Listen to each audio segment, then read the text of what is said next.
Hola, ¿qué tal? Muy buenas tardes. Les doy la más cordial bienvenida a esta sesión del seminario en Visión Actuarial sobre la Innovación, la Investigación y el Desarrollo del mes de septiembre.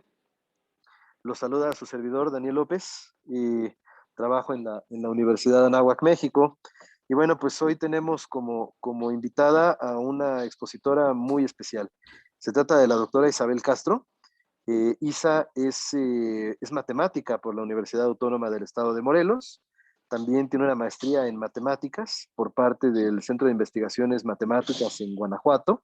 Y además, pues ella terminó el doctorado en matemáticas en el Centro de Investigaciones Estudios Avanzados del Instituto Politécnico Nacional. Entonces, bueno, pues es una formación muy completa la de Isa. Eh, Ella está trabajando en la universidad a distancia, ¿va? Y bueno, pues el día de hoy va a estar platicando con nosotros sobre aplicaciones a los procesos con ambiente aleatorio, que bueno, pues si no me equivoco, pues es uno de los temas en los que has estado trabajando en los últimos años, Isa, ¿no? Así es. Recibe la más cordial bienvenida, pues estamos contigo. Adelante, por Ok. favor.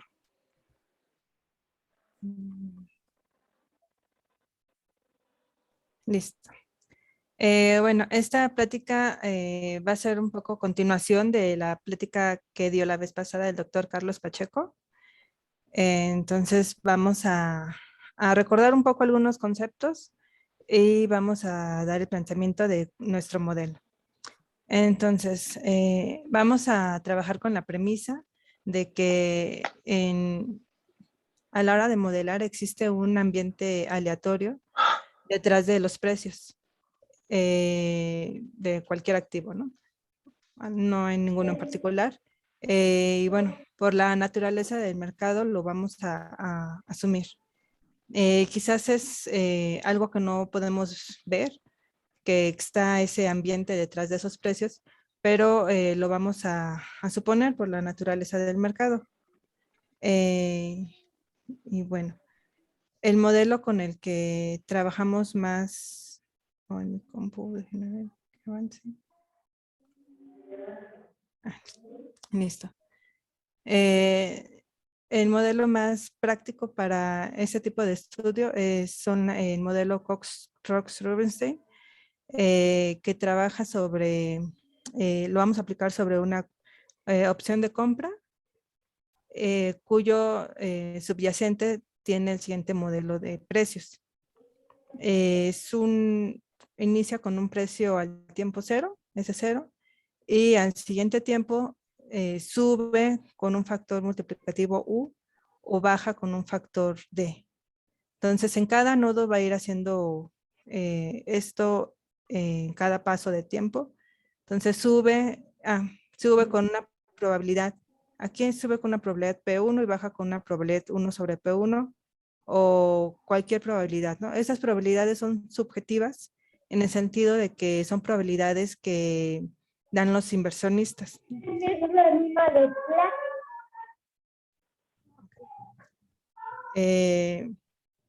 Y bueno, una vez que tenemos cómo se mueven los precios, vamos a crear un portafolio autofinanciable que replique la opción, que sea libre de riesgo y de manera recursiva vamos recuperando los precios recuperamos el precio de la opción al tiempo cero. Este es una simulación aquí de unos valores, un subyacente con cierto precio al tiempo cero, un strike price en precio de ejercicio, el factor U, el factor D, y lo dimos en 5 pasos. Entonces, mi precio inicial sube o baja con su factor U y D, y así lo hago en 5 pasos. Entonces, al final, después de 5 pasos, tengo 6 nodos finales, ¿no? Y en general, después de n pasos, voy a tener n más 1 nodos finales. En el caso especial del modelo de Cox-Rubinstein, ellos dan condiciones sobre cómo son estos U y D, de manera que las ramas, aquí en el anterior les había dicho o quizá olvidé decirlo, que las ramas pueden o no coincidir, por ejemplo, estas dos de aquí del medio. En el de Cox-Rubinstein sí, sí coincide, ¿no? Pero en general no importa si coincide o no, porque cada que estamos haciendo lo del portafolio replicante es una manera implícita de hacer el modelo binomial, ¿no? Entonces, el caso de simular más con el de modelo de Cox-Rux es, tenemos una simulación ligeramente sencilla, ¿no? Y aparte de sencilla, nos ayuda en cuanto a los tiempos de cómputo, ¿no? Y sabemos que mientras más iteraciones, pues nos va a dar una mejor estimación del precio, que de hecho se prueba, ¿no? Que en el límite converge a la solución dada por Black-Scholes. Y, y entonces nosotros tenemos la idea de cómo implementar un modelo con ambiente aleatorio a la hora de fijar los precios de una opción. Pues en principio, ya que habíamos estudiado el modelo más conocido de ambiente aleatorio como el de Sinai, lo vimos en la plática anterior del doctor Pacheco, es un modelo tal que en su espacio de estado son los enteros y en cada estado le corresponde una variable aleatoria alfa X, la cual nos lleva a los movimientos de la caminata, tal que cada que pasa por ese estado X, sube con una probabilidad alfa X o baja una unidad con una probabilidad 1 menos alfa X. Y así aquí al siguiente estado, el X más 1, le corresponde otra variable aleatoria, alfa X más 1, igual se va a mover o sube una unidad o baja con esa probabilidad asociada, ¿no? Pero, ¿por qué no podemos aplicar este modelo? Resulta que a la hora de aplicar el modelo de Cox-Rubinstein nos damos cuenta que el precio de la opción de la call, en este caso al tiempo cero, la solución no aparece en ningún momento estas probabilidades subjetivas que teníamos aquí, las probabilidades P1, P sub 2, P sub 3, lo que sea, no aparecen aquí. Está dada solamente en términos de las probabilidades libres de riesgos, estas que denoto como P estrella y Q estrella. Y entonces no tendría ningún sentido que quisiéramos aplicar el modelo de Sinai, porque lo que es esa aleatoriedad extra son nuestras probabilidades alfa X, no jugaría ningún papel a la hora de fijar un precio. Entonces como que no nos van a importar, entonces no tendría sentido quererlo aplicar aquí. Entonces estuvimos pensando en otra manera de aplicar esa aleatoriedad, ese componente aleatorio extra en otro modelo para que sí lo consideráramos a la hora de fijar el precio. Entonces nuestra propuesta fue el siguiente modelo.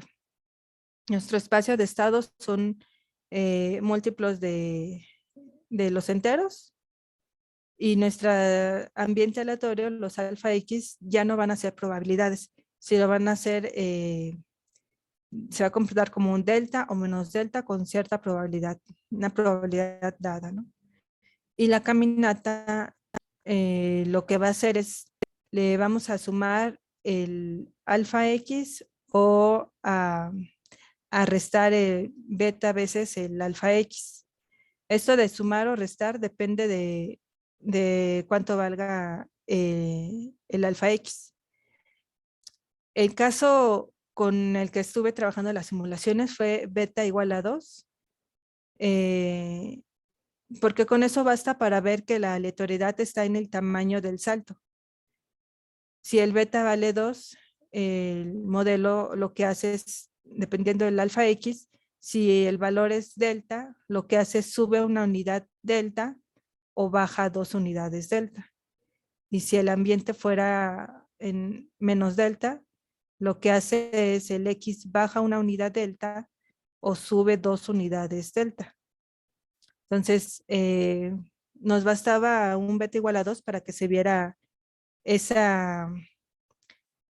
sentido que lo hace particularmente distinto de una caminata usual, ¿no? Y bueno, como es el caso, consideramos nuestro modelo de precios como el S del tiempo cero por la exponencial de XN. Entonces aquí viene, hice una simulación para mostrarles cómo trabaja el modelo, ¿no? Entonces creamos primero un árbol con todas las posibles trayectorias del XN. Entonces, les comenté, el beta vale 2, las probabilidades P y Q las doy que valgan 1/2. Entonces, primero asignamos a cada espacio de estado, perdón, a cada estado le asignamos su ambiente alfa, ¿no? Entonces, creo que se ve pequeño, pero aquí es alfa, es delta positivo, ¿no? Entonces, aquí se mueve una unidad o baja 2. Aquí en el siguiente punto le corresponde un delta otra vez. Entonces, sube una unidad o baja 2. Aquí en este estado también le corresponde un delta, pero eh, bueno, y ya cada vez que pasa por el mismo estado le corresponde el mismo ambiente, ¿no? Y algo curioso que ocurre con este modelo es que aquí al inicio les comentaba que las ramas pueden o no coincidir en los nodos conforme va avanzando el tiempo. En el modelo binomial, las ramas coinciden. Entonces quedamos que después de n pasos hay n más 1 nodos. Pero en general, si no coincidieran, tendríamos después de n pasos 2 a la n nodos finales en nuestro árbol. Y eso haría muy complicado el cómputo a la hora de hacer las simulaciones, porque como vamos a considerar n grande, sería mucho tiempo computacional, ¿no? De hecho, creo que no estoy segura si no se puede en realidad, pero hacer 2 a la n es un número muy grande, ¿no? Entonces, lo curioso con nuestro modelo es que en realidad como muchos nodos iban a ir coincidiendo, en este caso, por ejemplo, para este ambiente específico que se generó, después de 5 pasos tenemos 10 nodos finales. Entonces, son más del modelo binomial, que era después de 5 pasos te daba 6 nodos finales, son más, pero tampoco son 2 a las 5 nodos finales, ¿no? Entonces, todavía es factible computacionalmente. Y bueno, este número de nodos, de hecho, va a depender del ambiente, ¿no? Entonces, cada ambiente nos va a generar un árbol distinto. Y bueno, aplicamos el modelo de precios, ya que conocemos todas las posibles trayectorias. Mi precio inicial le voy aplicando. Entonces, después de manera recursiva hacia atrás, voy generando los precios para la opción al tiempo cero. Y aquí le asigno un precio, pero lo denoto con un subíndice alfa porque depende del ambiente. Entonces, si cada ambiente nos va a dar un árbol de precios, pues también para el subyacente también nos va a dar un precio para la opción, pero dependiendo del ambiente, ¿no? Entonces, como quedamos que nuestra premisa es que existe un ambiente, ¿no? Detrás de los precios, pero no sabemos cuál ambiente es. Entonces, eso ya es como que otro problema, ¿no? Que nos encontramos, es decir, ¿y cuál va a ser el ambiente que vamos a usar para proponer el precio? Entonces, hicimos un ejercicio numérico con valores ya reales de una opción del Mexter. Aquí están los datos, igual fue una opción de compra con cierto precio de ejercicio, el precio inicial y su tiempo de vencimiento, ¿no? Y bueno, por el momento ajustamos al valor delta. Recordemos que los parámetros de nuestro modelo van a ser ese delta. y el beta y el P. Entonces el beta todo el tiempo lo estuve considerando un beta igual a 2, con eso bastaba. Y bueno, estas probabilidades de subir o bajar igual las consideramos un medio. Pero aquí nos encontramos y cuál va a ser el delta que vamos a dar para el modelo. Entonces, conociendo la serie de precios, propusimos un delta eh, de acorde a las fluctuaciones del precio, ¿no? Entonces, vemos como que no le íbamos, el propósito no era pegarle exactamente a esa trayectoria, pero que pues las fluctuaciones más o menos nos dijeran que iban por ahí, ¿no? El precio. Entonces, tomamos ese delta y hicimos con ese generamos, como no conocemos el ambiente, generamos muchos ambientes y en cada ambiente recuperamos el precio de la opción. Entonces hicimos una ponderación porque no conocíamos cuál era el ambiente que estaba detrás. Entonces hicimos, aquí está, 300 ambientes distintos, elegidos de manera independiente. En cada ambiente hicimos 310 iteraciones.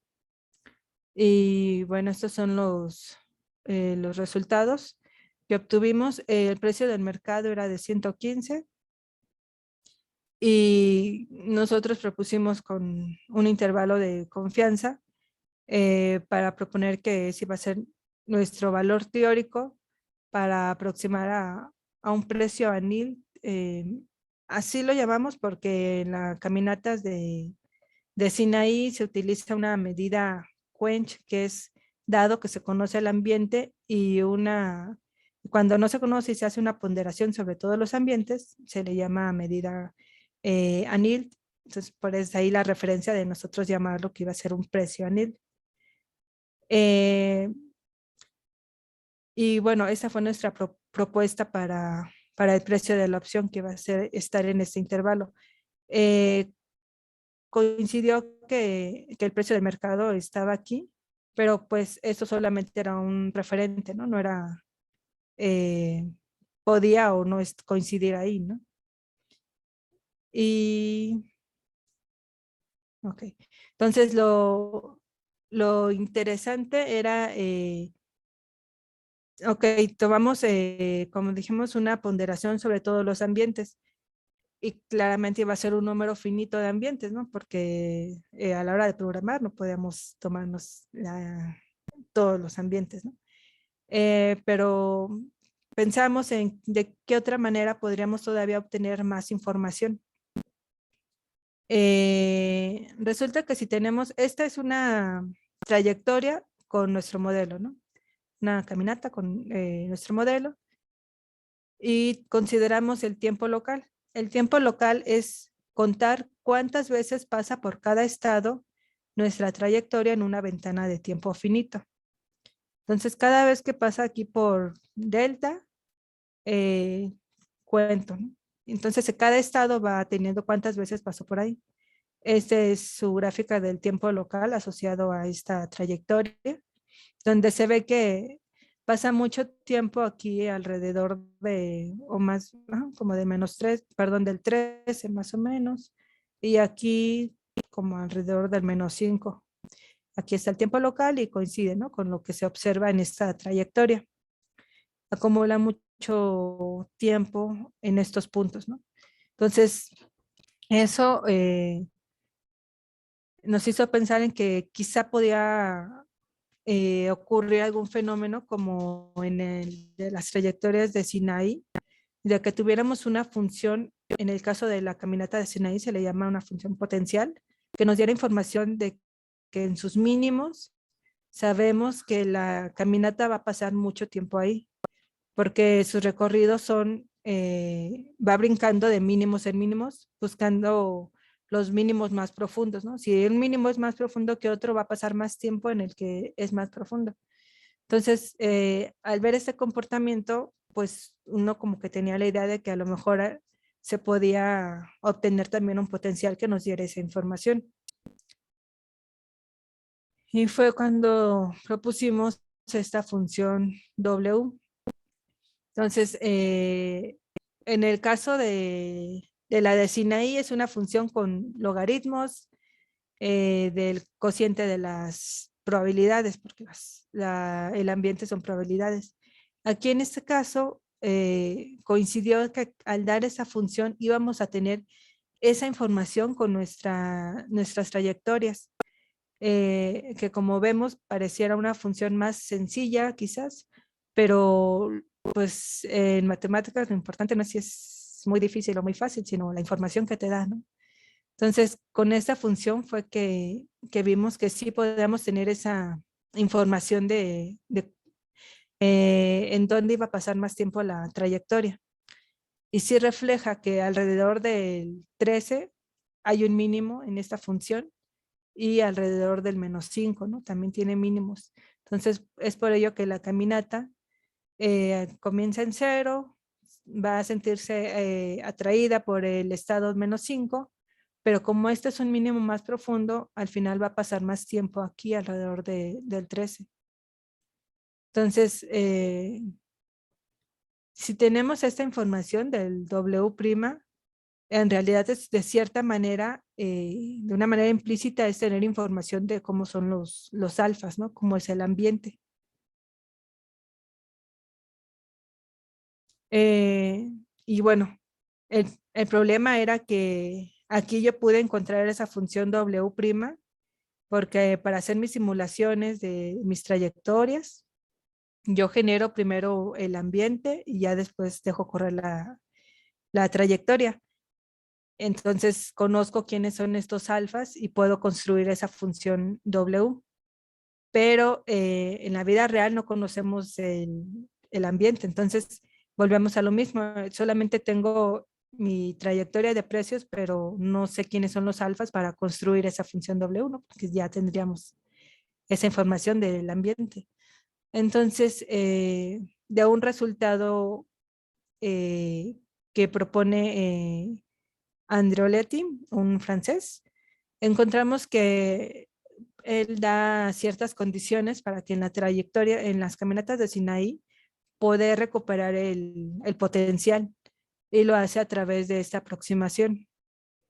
Entonces, de ahí, de ese modelo y del hecho de que las trayectorias se mueven, en el caso de nuestro modelo, tiene mayor fluctuación que el modelo de Sinaí. Entonces fue que propusimos esta conjetura y con ella querer aproximar igual al potencial de nuestra función W. Entonces aquí está otro ejemplo, igual nuestra trayectoria. eh, Se ve que debe de tener algún mínimo por aquí, alrededor del -20 quizás, pero va a pasar más tiempo alrededor del -120, ¿no? Digamos. Y aplicando el valor de nuestra, perdón, con la aproximación de nuestra conjetura, podemos ver que sí es una aproximación para nuestro potencial. Este de negro es el potencial que lo doy porque a la hora de hacer la simulación yo conozco el ambiente, entonces puedo construir este potencial, pero y si no lo conociera, si solamente considero el tiempo local de la trayectoria, esta de gris, pues digamos que es una buena aproximación a lo que nos está diciendo, dónde son el mínimo, donde va a pasar más tiempo la caminata, ¿no? Es alrededor de este valor. Ya podríamos tener esa información, ¿no? Que va a pasar más tiempo aquí que en los otros estados, ¿no? Incluso que este otro mínimo que se encuentra por aquí. Entonces, esa información es relevante porque lo que nosotros queremos que es dar un precio para la opción, como no la conocíamos, qué ambiente está detrás de los precios, es que propusimos esta ponderación sobre todos los ambientes. Pero y si conociéramos dónde es más probable que se encuentre, en este caso, el precio, pues podemos de cierta manera como que acotar cuáles ambientes sí nos conviene, sí nos están dando información sobre el precio a considerar solamente ponderar sobre cualesquiera que nos haya salido en la simulación, ¿no? Entonces sí, de cierta manera nos da eh, una mejor aproximación al precio real que deberíamos proponer. Eh, y bueno, y ese resultado lo publicamos en esta revista de Modeling and Pricing en el año pasado, a finales del año pasado, con el doctor Pacheco. Y por el momento sería todo. Me fui muy rápido.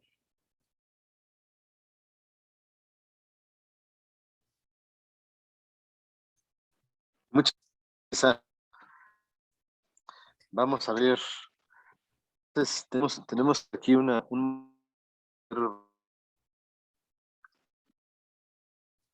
Mm, bueno, tenemos el foro abierto para hacer preguntas, entonces, bueno, pues aprovechémoslo. ya. Yo sí tengo una pregunta. Ok. Isa, ¿cómo podemos entender esta función potencial? O sea, Eh, en términos, sí, en términos de qué, a ver. sí, en términos económicos, en términos prácticos, en términos pues muy basados al mundo real, ¿qué representa la función potencia? Mm, bueno, viéndolo de manera matemática, vimos que es una función que en los mínimos atrae a la trayectoria, ¿no? De cierta manera. Ajá. En Esta términos, es la que va buscando, esta es la que va buscando los mínimos más profundos, entonces. así es. Eso es lo que va haciendo. Ok. La trayectoria, cuando conoces el ambiente, más bien el potencial asociado al ambiente, eso es lo que va a ir haciendo, va a ir moviéndose de acuerdo a los mínimos, ¿no? Que se va encontrando. Eh, ¿Cómo la podríamos interpretar? Mm, eh,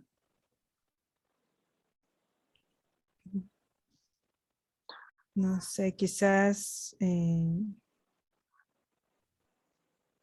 Sí, porque aquí por el contexto, pues resulta claro que lo que estamos haciendo es precisamente buscar eso, ¿no? ujú, Una función que nos atraiga más y más a los mínimos porque pues nos interesa ello. Pero es que cuando estabas platicando de ello, recordé que hace algún tiempo trabajaba en una investigación en donde nos interesaba la posibilidad de que un ambiente, un ambiente natural pues se limpiara y se limpiara y se limpiara, salvo cuando llegaba a su punto máximo de suciedad, en cuyo caso pues lo que ocurriera que pues, no limpiaba más, sino que se convertía en una fuente de contaminación del mismo. Entonces me quedé pensando cuando te oía platicar de las funciones potencia, que quizás pues, podríamos haber utilizado algo así. podría ser. Sí, sí, sí. Vamos, pero pues se trata de otro contexto. A ver, tenemos aquí gente del ámbito de las finanzas, están por ahí Eder Díaz, está Juan Pablo Olveras, está Mafer, hola Mafer, veo a Taide, qué gusto verte Taide. Entonces, no sé, quizás alguna pregunta que nos puedan regalar.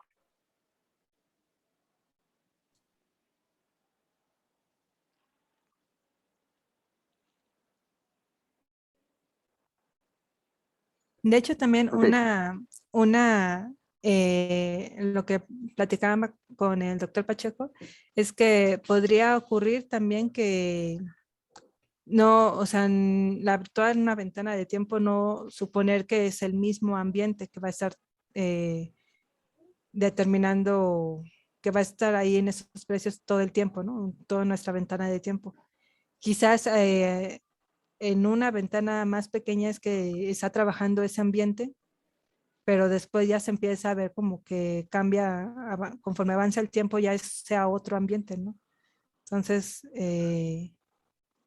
sí hemos tenido Como, algunas ideas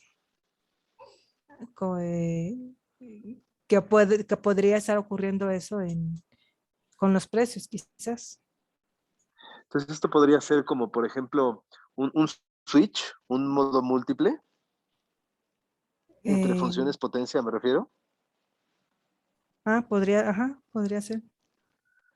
Fíjense, entonces ahí hay una liga, ¿no? Entre la investigación que nos presenta Isa junto con Carlos y, por ejemplo, pues la teoría de control de inventarios, ¿no?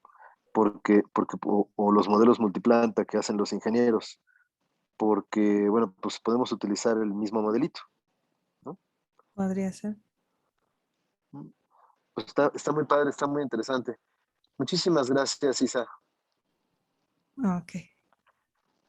Gracias también a todos los participantes en esta sesión del Seminario de Visión Actuarial sobre la Innovación, la Investigación y el Desarrollo.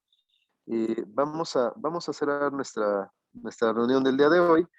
Pues reitero, agradeciendo a Isa, agradeciéndoles a todos ustedes y bueno, pues finalmente presentándoles este video. Ok.